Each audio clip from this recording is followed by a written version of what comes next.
નમસ્કાર. સપ્ટેમ્બર મહિનો શરૂ થઈ ગયો છે અને ગુજરાતના ચોમાસાને લઈને હવે સૌથી મોટો સવાલ એ છે કે આગળ શું? જે નવા વેધર મોડેલ ડેટા આવ્યા છે એ શું કહે છે? ચાલો આવનારા દિવસોમાં શું થવાનું છે એને જરા વિગતવાર સમજીએ. તો આખા ગુજરાતમાં અત્યારે બસ એક જ ચર્ચા છે કે ભાઈ સપ્ટેમ્બરમાં વરસાદ કેવો પડશે, આ જે ઘટ પડી છે એ પૂરી થશે કે નહીં. તો ચાલો જોઈએ કે આનો જવાબ શું મળે છે. તો જો સૌથી મોટા અને સારા સમાચાર એ છે કે વેધર મોડેલ જે કહી રહ્યા છે એ મુજબ સપ્ટેમ્બરમાં એક નહીં પણ વરસાદના 2 મોટા રાઉન્ડ આવી શકે છે. હા, 2 રાઉન્ડ એટલે સમજી લો કે આ મહિનો આખા ચોમાસાની જે કસર રહી ગઈ છે ને એ પૂરી કરવા માટે બહુ જ અગત્યનો બની રહેશે. પણ એ મોટા રાઉન્ડની વાત કરીએ એ પહેલાં આપણે એ જોઈ લઈએ કે અત્યારે તરત શું થવાનું છે. મતલબ કે આવતા 1-2 દિવસમાં એટલે કે 36 થી 48 કલાકમાં શું આગાહી છે? તો જો આવતા 2 દિવસમાં છે ને આખા રાજ્યમાં વરસાદ સરખો નથી. મુખ્યત્વે ઉત્તર અને મધ્ય ગુજરાતમાં વધારે અસર જોવા મળશે.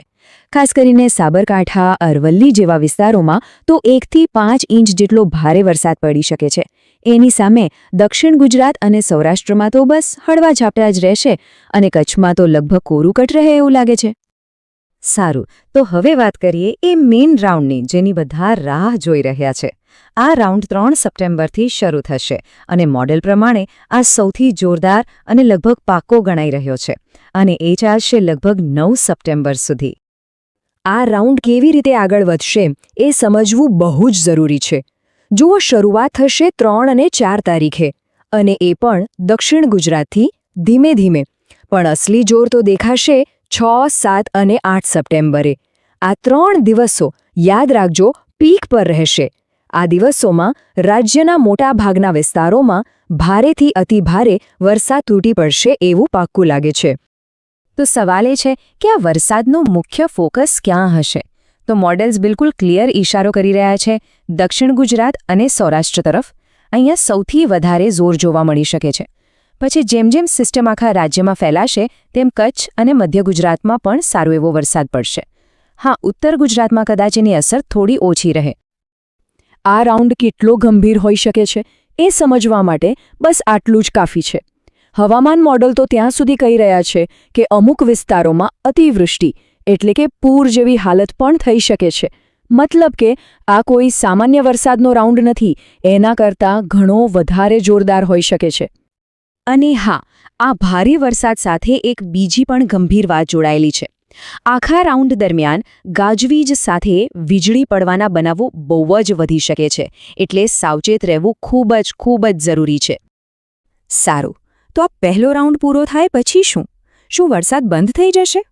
ના, મોડલ્સ તો મહિનાના બીજા ભાગમાં પણ એક શક્યતા બતાવી રહ્યા છે. પણ એક મિનિટ, એ યાદ રાખજો કે આ બહુ લાંબા ગાળાની આગાહી છે. વેધર મોડેલના ડેટા એવું કહે છે કે 14 સપ્ટેમ્બર પછી બંગાળની ખાડીમાં એક નવી સિસ્ટમ બની શકે છે. હવે જો આ સિસ્ટમ ધાર્યા પ્રમાણે મજબૂત બની તો એ ગુજરાત તરફ આવી શકે છે અને મહિનાના છેડે વરસાદનો બીજો રાઉન્ડ પણ લાવી શકે છે. પણ ફરીથી કહું છું, આ લાંબી આગાહી છે એટલે આમાં ફેરફાર થઈ શકે છે, એ વાત પાક્કી.